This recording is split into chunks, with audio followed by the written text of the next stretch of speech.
mul'ata qabu dargaggeessa mul'ata qabu boru hojjete jijjiirama fiduu danda'u godhuudhaaf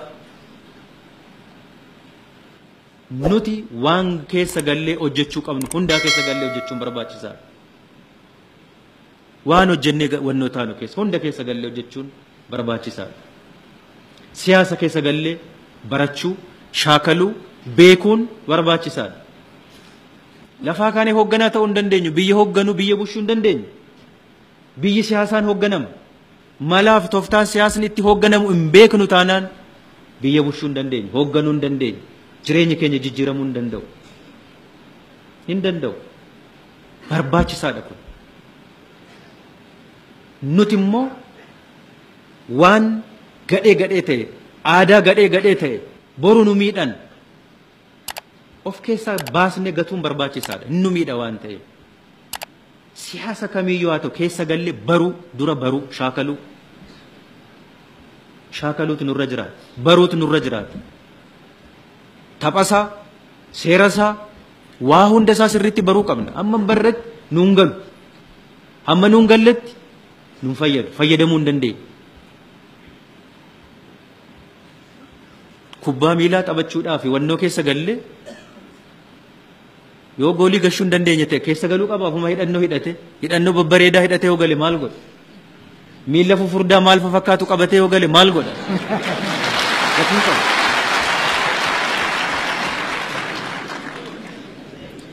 Galee mo'amee ba'aa ta'e, galee mo'amee ba'aa ta'e dorgommii sana keessa galuun irra hin jiraatu. Dorgomee immoo argamuun kilabii sana keessatti isa barbaachisa taanaan dorgomaa cimaa ta'e waa hundaaniyyuu tooftaa tapha sanaas beekee seera tapha sanaas beekee akkatti immoo kubbaa sana gashees mo'achuu danda'u beekee sana guuttatee galuutu irra jiraata. Guuttatee galuutu irra jiraata. Siyaasi keenya rakkoo guddaa qaba. Rakkoon isaa immoo nu bira jira.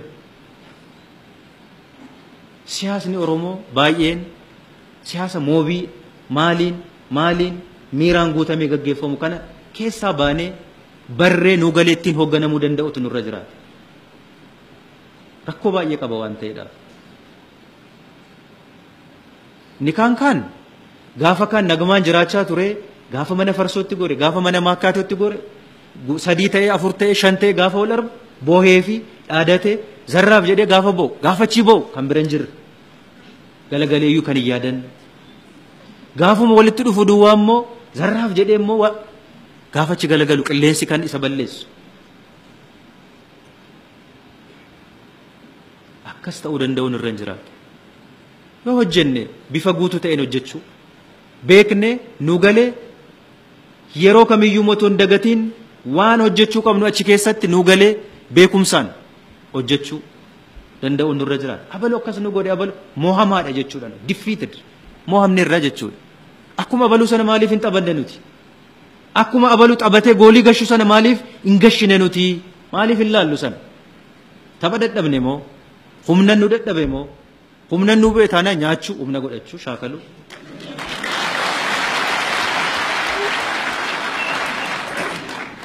Malee erga taphachuun keenya dirqama ta'e siyaasa immoo cinaatti gannee cinaatti abbaan abaluu waa gaaf tokko nu deebisuu danda'a jennee ilaalaa abadan dhufuu hin danda'u. Yoo keessa galtee taphattee faayidaa sii maluu danda'u qabsoofte yoo ofii fidachuu baatte eenyuyyuu hamma kana gumaa tokko sii fiduu hin danda'u. Nuu fiduu hin danda'u. Nuu fiduu hin danda'u. Kanaaf akkuma sakaaniin inni taphatu sana taphataa ga'umsa qabu taate keessa galtee taphattee faayidaa kee mirkaneessifachuudha. Eegsifachuudha. Karaan biraa hin jiru, falli biraa hin jiru, tooftaan malli biraa hin jiru. Inni kaan taa'ee ilaale, inni kaan immoo isaa mijeesse, itoo akkas nu gootanii maal ta'a? Kana maaliif nu hin goone? Innoo eenyu? Hin hojjetu inni. Dirqama maalii qaba inni akkas godhee kana fidii jedhamu sun? Harka nama biraatiin abidda qabachuun bi'aluunis nuun hin fayyadu deemee. Yoo abiddas ta'e waliin qabachuu.